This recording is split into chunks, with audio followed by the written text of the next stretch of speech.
حضرت عبداللہ بن زید رضی اللہ عنہ کہتے ہیں کہ ہم نے ایک رات صبح کی تو ہم رسول اللہ صلی اللہ علیہ وسلم کے پاس آئے اور میں نے آپ صلی اللہ علیہ وسلم کو اپنا خواب بتایا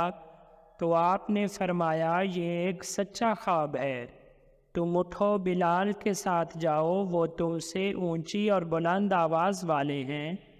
اور جو تمہیں بتایا گیا ہے وہ ان کو بتاؤ، وہ اسے زور سے پکار کر کہیں۔ جب حضرت عمر رضی اللہ عنہ نے حضرت بلال رضی اللہ عنہ کی اذان سنی تو اپنا تہبند کھینچتے ہوئے رسول اللہ صلی اللہ علیہ وسلم کے پاس آئے اور عرض کیا، یا رسول اللہ، قسم ہے اس ذات کی جس نے آپ کو حق کے ساتھ بھیجا ہے، میں نے بھی اسی طرح دیکھا ہے جو انہوں نے کہا۔ رسول اللہ صلی اللہ علیہ وسلم نے فرمایا، الحمدللہ، اس بات کا ثبوت ہو گیا ہے۔ حضرت عبداللہ بن عمر رضی اللہ عنہ بیان کرتے ہیں کہ جب مسلمان مدینہ آئے تو وہ اکٹھے ہو کر اوقات صلاۃ کا اندازہ لگاتے تھے، کوئی نماز کے لیے پکارتا نہ تھا۔ ایک دن لوگوں نے اس سلسلے میں گفتگو کی، چنانچہ ان میں سے بعض لوگوں نے کہا، نصارہ کے ناقوس کی طرح کوئی ناقوس بنا لو۔ بعض نے کہا کہ تم یہودیوں کے کرنا کی طرح کوئی کرنا، یعنی کسی جانور کا سینگ بنا لو۔ ابن عمر رضی اللہ عنہ کہتے ہیں، اس پر حضرت عمر بن خطاب رضی اللہ عنہ نے کہا، کیا تم کوئی آدمی نہیں بھیج سکتے جو نماز کے لیے پکارے؟ تو رسول اللہ صلی اللہ علیہ وسلم نے فرمایا، بلال اٹھو، جاؤ نماز کے لیے پکارو۔ حضرت انس بن مالک رضی اللہ عنہ کہتے ہیں کہ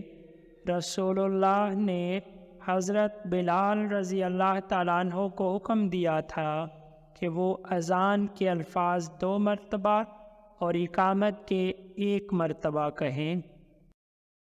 حضرت جابر بن عبداللہ رضی اللہ عنہ سے روایت ہے کہ رسول اللہ صلی اللہ علیہ وسلم نے بلال رضی اللہ عنہ سے فرمایا، بلال جب تم اذان دو تو ٹھہر ٹھہر کر دو، اور جب اقامت کہو تو جلدی کہو، اور اپنی اذان و اقامت کے درمیان اس قدر وقفہ رکھو کہ کھانے پینے والا اپنے کھانے پینے سے اور پاخانہ پیشاب کی حاجت محسوس کرنے والا اپنی حاجت سے فارغ ہو جائے،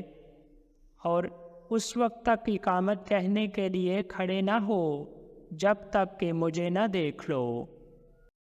حضرت ابو جحیفہ رضی اللہ عنہ بیان کرتے ہیں کہ میں نے حضرت بلال رضی اللہ عنہ کو اذان دیتے دیکھا، وہ اپنا چہرہ ادھر اور ادھر پھیر رہے تھے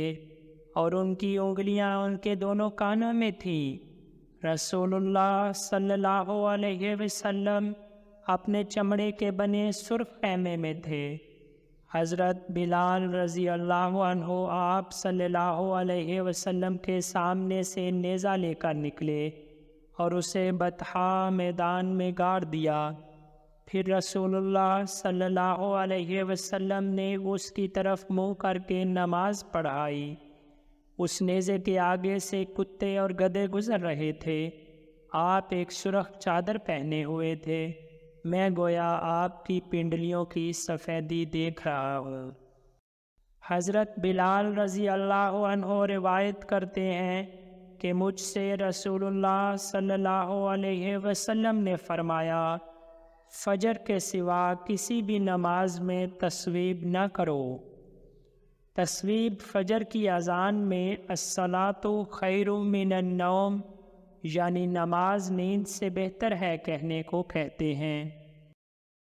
حضرت ابو ہریرہ رضی اللہ عنہ سے روایت ہے کہ نبی کریم صلی اللہ علیہ وسلم نے فرمایا، اذان وہی دے جو باوضو ہو۔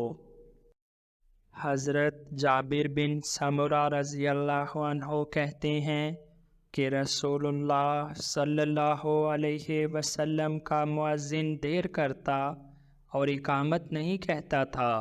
یہاں تک کہ جب وہ رسول اللہ صلی اللہ علیہ وسلم کو دیکھ لیتا کہ آپ صلی اللہ علیہ وسلم نکل چکے ہیں تب وہ اقامت کہتا۔ حضرت سالم اپنے والد سے روایت کرتے ہیں کہ نبی کریم صلی اللہ علیہ وسلم نے فرمایا، بلال رضی اللہ عنہ رات ہی میں اذان دے دیتے ہیں، لہٰذا تم کھاتے پیتے رہو جب تک کہ ابن مکتوم کی اذان نہ سن لو۔ حضرت مالک بن حویرث رضی اللہ عنہ کہتے ہیں، میں اور میرے چچا زاد بھائی دونوں رسول اللہ صلی اللہ علیہ وسلم کے پاس آئے تو آپ صلی اللہ علیہ وسلم نے ہم سے فرمایا، جب تم دونوں سفر میں ہو تو اذان دو اور اقامت کہو، اور امامت وہ کرے جو تم دونوں میں بڑا ہو۔ حضرت ابو ہریرہ رضی اللہ عنہ سے روایت ہے کہ رسول اللہ صلی اللہ علیہ وسلم نے فرمایا، امام ضامن ہے اور مؤذن امین ہے، اے اللہ تو اماموں کو ہدایت پر رکھ اور مؤذنوں کی مغفرت فرما۔ حضرت ابو سعید خدری رضی اللہ عنہ کہتے ہیں کہ رسول اللہ صلی اللہ علیہ وسلم نے فرمایا، جب تم اذان سنو تو ویسے ہی الفاظ کہو جیسے مؤذن کہتا ہے، یعنی اذان کے الفاظ مؤذن کے پیچھے دہراؤ۔ حضرت سعد بن ابی وقاص رضی اللہ عنہ سے روایت ہے کہ رسول اللہ صلی اللہ علیہ وسلم نے فرمایا، جس نے مؤذن کی اذان سن کر کہا، وَأَنَا أَشْهَدُ أَن لَّا إِلَٰهَ إِلَّا اللَّهُ وَحْدَهُ لَا شَرِيكَ لَهُ وَأَنَّ مُحَمَّدًا عَبْدُهُ وَرَسُولُهُ رَضِيتُ بِاللَّهِ رَبًّا وَبِمُحَمَّدٍ رَسُولًا وَبِالْإِسْلَامِ دِينًا، اور میں بھی گواہی دیتا ہوں کہ اللہ کے سوا کوئی معبود نہیں، وہ اکیلا ہے، اس کا کوئی شریک نہیں، اور محمد صلی اللہ علیہ وسلم اس کے بندے اور رسول ہیں، اور میں اللہ کے رب ہونے اور محمد صلی اللہ علیہ وسلم کے رسول ہونے اور اسلام کے دین ہونے پر راضی ہوں،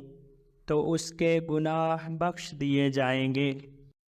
حضرت جابر بن عبداللہ رضی اللہ عنہ کہتے ہیں کہ رسول اللہ صلی اللہ علیہ وسلم نے فرمایا، جس نے اذان سن کر یہ الفاظ کہے، اللہم رب هذه الدعوة التامة والصلاة القائمة آت محمدا الوسیلة والفضیلة وابعثہ مقاما محمودا الذی وعدتہ، اے اللہ اس کامل دعوت اور قائم ہونے والی نماز کے رب، تو محمد صلی اللہ علیہ وسلم کو وسیلہ اور فضیلت عطا کر اور انہیں مقام محمود پر فائز فرما جس کا تو نے وعدہ فرمایا ہے، تو اس کے لیے قیامت کے روز شفاعت حلال ہوگی۔